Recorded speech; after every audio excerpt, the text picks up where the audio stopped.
Hello friends, welcome back to ग्रोप मंत्रा। और हम और आप जुड़ चुके हैं ग्रोप मंत्रा के साथ।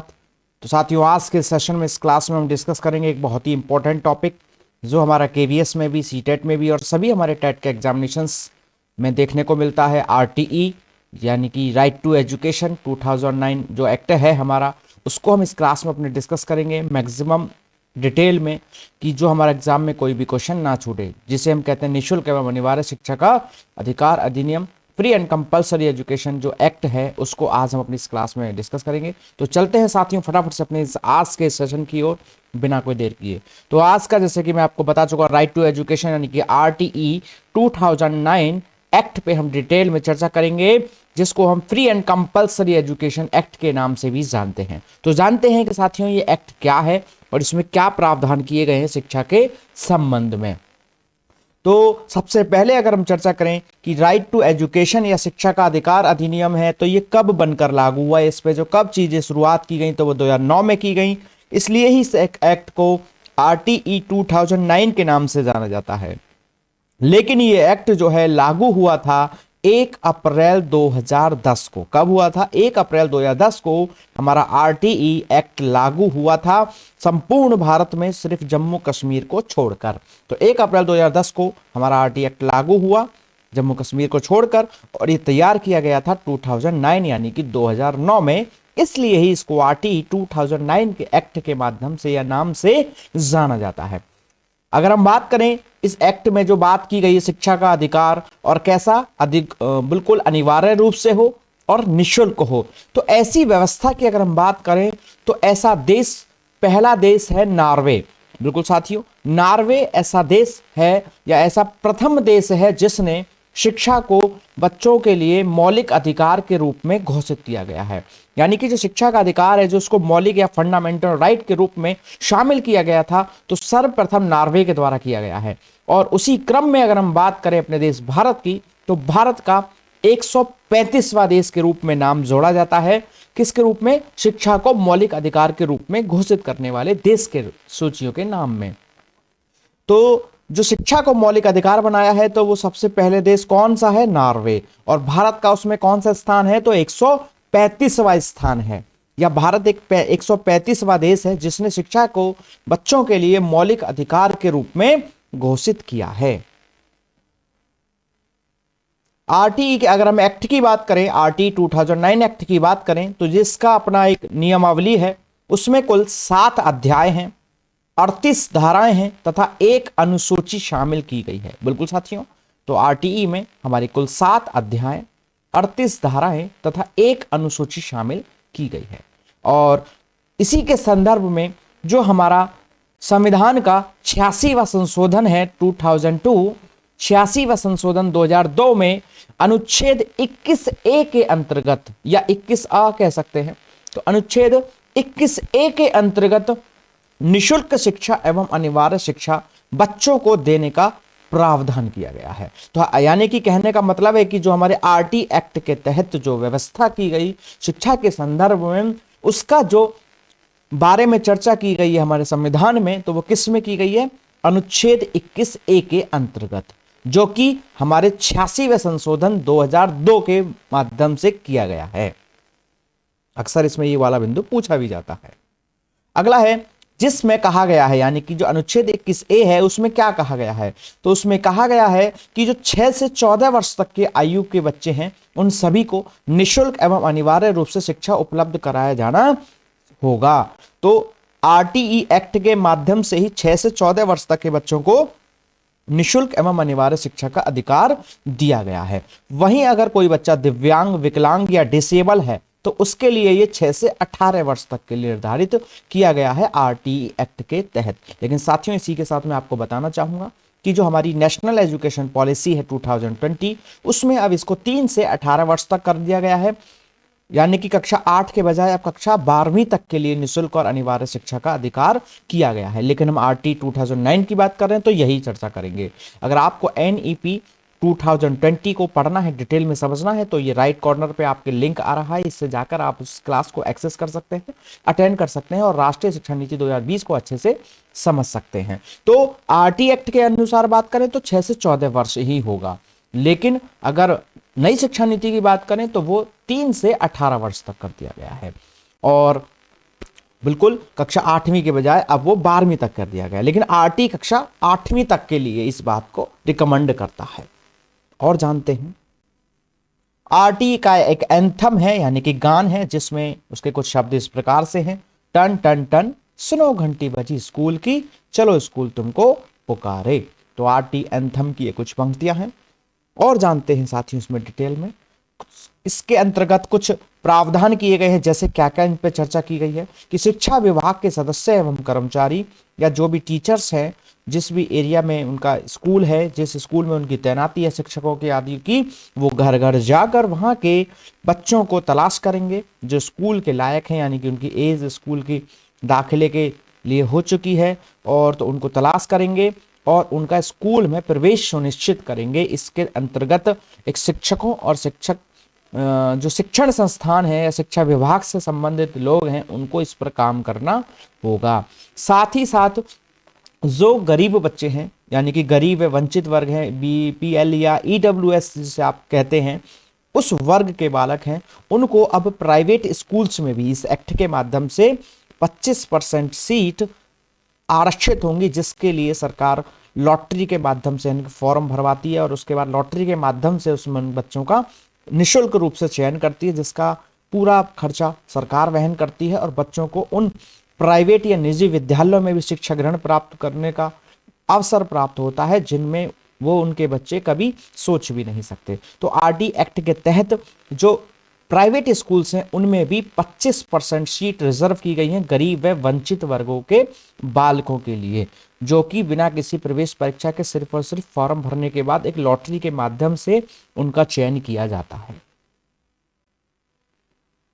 अगला है अध्यापक को इस आरटी एक्ट के माध्यम से अध्यापकों को अनावश्यक जो भी काम है, कारण है, उन सबसे अलग रखने का, मुक्त रखने का प्रयास किया गया है, जिसमें शिक्षकों को शिक्षण के अलावा, यानी कि टीचिंग तो उनका काम है ही, उसके अलावा सिर्फ 3 प्रकार के कार्यों में ही लगाया जा सकता है, जैसे कि जनगणना संबंधी कार्य, जो हमारी जनगणना होती है देश की, उसके संबंधित कार्यों में, जो हमारे देश में विभिन्न प्रकार के चुनाव हैं, जैसे कि लोकसभा, विधानसभा और हमारे जो क्षेत्रीय चुनाव होते हैं, आदि आदि पंचायत स्तर के जो भी चुनाव हैं, उन सभी चुनाव संबंधी कार्यों में शिक्षकों को प्रबंध किया जा सकता है, लगाया जा सकता है। और तीसरा है कार्य कि इनको आपदा संबंधी कार्यों में भी प्रयोग किया जा सकता है या लगाया जा सकता है। तो आरटी एक्ट 2009 के तहत अब शिक्षकों को क्या किया गया है, सिर्फ शिक्षण कार्यों के अलावा 3 कामों में ही लगाया जा सकता है, जनगणना संबंधी कार्य, चुनाव संबंधी कार्य और आपदा संबंधी कार्य।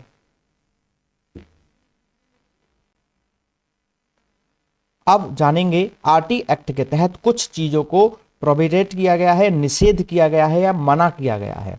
तो किन किन चीजों के लिए बिल्कुल कतई मना कर दी गई है, बिल्कुल निषेध किया गया है। तो सबसे पहला है आरटी एक्ट के तहत अब बच्चों को शारीरिक या मानसिक रूप से या किसी भी प्रकार से सजा नहीं दे सकते हैं।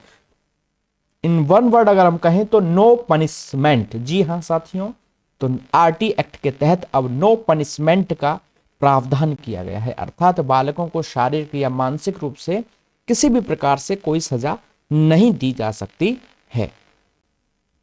दूसरा है कि कोई भी विद्यालय किसी भी बच्चे को प्रवेश देने से मना नहीं कर सकता। जी हाँ साथियों, कि अब कोई भी विद्यालय किसी भी बच्चे को एडमिशन देने से मना नहीं कर सकता, और चाहे सत्र को शुरू हुए भी कुछ समय हो गया हो, और उसमें भी एक गाइडलाइन दी गई है कि अगर सत्र को शुरू हुए 6 माह तक हो गए हैं, तब तक भी बच्चे को प्रवेश देने से मना नहीं किया जा सकता। कहने का मतलब है कि अब बच्चे सत्र शुरू होने के 6 माह तक भी इसके माध्यम से प्रवेश ले सकते हैं, या उसको नियम है कि अब उनको मना नहीं किया जा सकता, यानी कि सत्र शुरू होने के 6 महीने तक अब बच्चों को प्रवेश देने के लिए कोई भी मना नहीं कर सकता, अकॉर्डिंग टू आरटीई एक्ट 2009।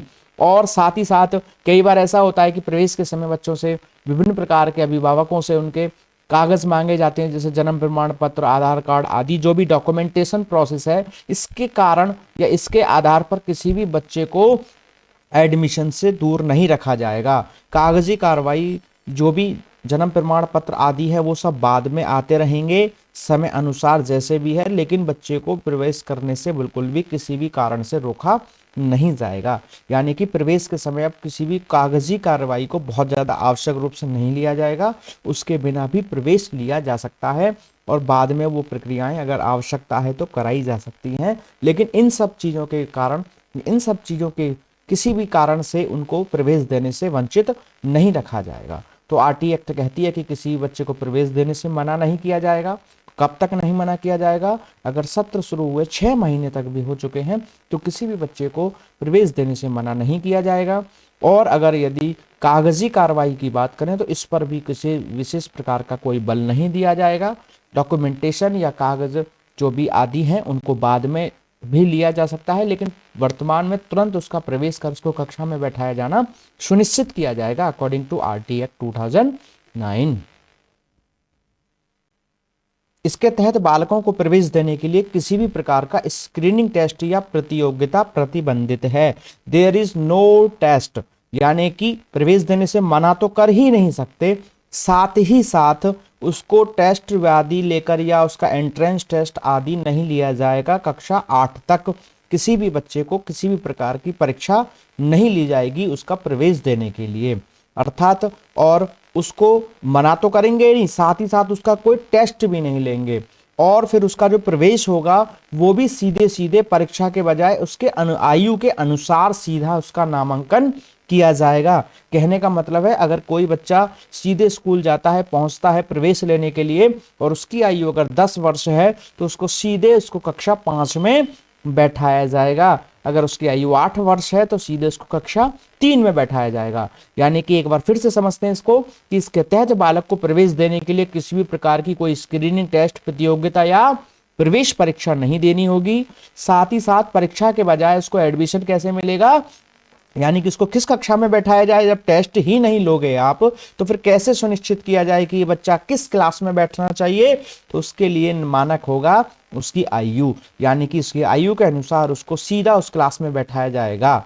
जैसे कि आपके सामने टेबल है, अगर बच्चा 6 वर्ष का है तो उसको कक्षा 1 में बैठाया जाएगा, 7 वर्ष का है तो कक्षा 2 में, 8 वर्ष कक्षा 3 में, 9 वर्ष का है तो कक्षा 4 में, 10 वर्ष का है तो कक्षा 5, 11 वर्ष का है तो कक्षा 6, 12 वर्ष का है तो कक्षा 7 तथा 13 वर्ष की आयु होने पर उसको कक्षा 8 में प्रवेश दिया जाएगा, बजाय उसकी कोई भी परीक्षा या उसका कुछ भी जांच करके। तो ये एक इंपॉर्टेंट फैक्ट है इसका कि इसमें किसी प्रकार के प्रतियोगिता या एंट्रेंस टेस्ट को प्रतिबंधित किया गया है, साथ ही साथ उसकी आयु के अनुसार उसको प्रवेश देने का प्रावधान किया गया है आरटी एक्ट 2009 के तहत। अगला है इसमें प्रवेश के समय या बाद में, यानी कि या ना तो सिर्फ एडमिशन के समय पर ही और ना ही बाद में उसको किसी भी प्रकार की कोई भी फीस या शुल्क नहीं लिया जाएगा। ना तो कोई भी एडमिशन फी ली जाएगी, ना ही कोई ट्यूशन फीस ली जाएगी। ट्यूशन फीस यानी कि जब कक्षा में बच्चा पढ़ता है तो जो भी मंथली या स्कूलों में छमाही रूप से, त्रिमाही रूप से या वार्षिक रूप से कुछ शुल्क लिया जाता है वो आदि नहीं लिया जाएगा। ना ही कोई प्रवेश परीक्षा जो नो एडमिशन फी यानी कि कोई भी प्रवेश शुल्क भी नहीं लिया जाएगा। तो आरटी 2009 के तहत यह भी व्यवस्था की गई है कि कोई भी शिक्षण शुल्क या जो भी हमारा प्रवेश शुल्क है वो नहीं लिया जाएगा। No admission fee and no tuition fee इसमें प्रावधान किया गया है। गवर्नमेंट टीचर्स को प्राइवेट ट्यूशन नियम के विरुद्ध होगा, यानी कि जो भी हमारे स्कूलों के शिक्षक गण हैं ये किसी भी प्रकार से प्राइवेट ट्यूशंस आदि बच्चों को नहीं देंगे, सिर्फ विद्यालय में ही शामिल होते हुए उनके साथ विभिन्न प्रकार की चीजों पर काम करेंगे। यानी कि जो ट्यूशंस आदि है उस पर बिल्कुल प्रतिबंधित किया गया है। गवर्नमेंट टीचर को इसके लिए किसी प्रकार की कोई ऐसी चीजें नहीं रखी गई हैं कि वो कर सकें, यानी कि उनको बिल्कुल निषेध किया गया है। साथ ही साथ बिना मान्यता के स्कूल चलाना बिल्कुल सख्त मना किया गया है और अगर कोई स्कूल ऐसा करता पाया जाता है तो उसके खिलाफ सख्त कानूनी कार्रवाई करने का भी प्रावधान किया गया है। अगला है बालकों को अनुत्तीर्ण नहीं किया जा सकता है, यानी कि अब बच्चों को कक्षा 8 तक किसी भी प्रकार से फेल नहीं किया जा सकता है। तो आरटी 2009 एक्ट के तहत नो फेल पॉलिसी भी अपनाई गई है या लागू की गई है। तो बालकों को अनुत्तीर्ण नहीं किया जा सकता है।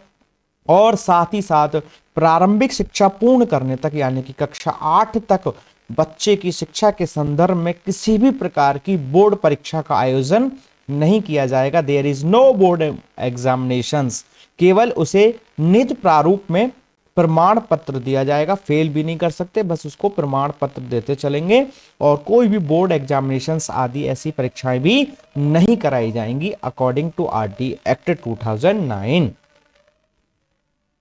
अगला है, इस टेबल को थोड़ा सा समझते हैं, इसमें कई सारे क्वेश्चंस कंप्लीट होंगे।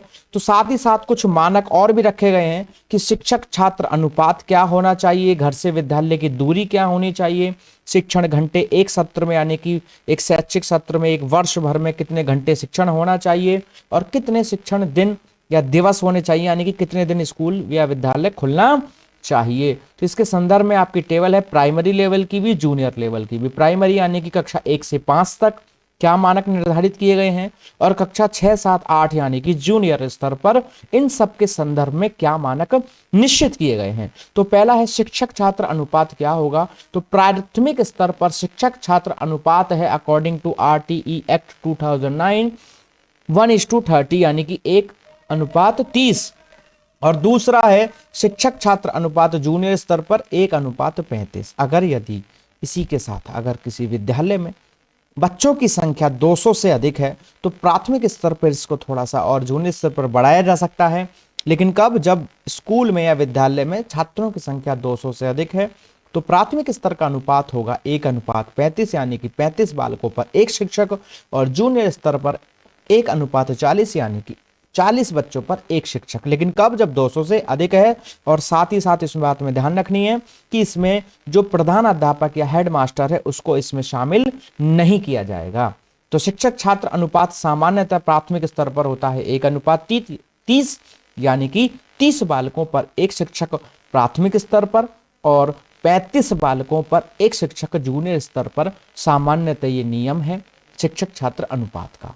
वहीं दूसरा है घर से विद्यालय की दूरी यानी कि हर बच्चे के घर से, इसको नेबरहुड की भी संज्ञा दी गई है कि प्रत्येक बालक के घर से प्राथमिक विद्यालय कितनी दूरी पर होना चाहिए, मैक्सिमम 1 किलोमीटर की दूरी पर होना चाहिए।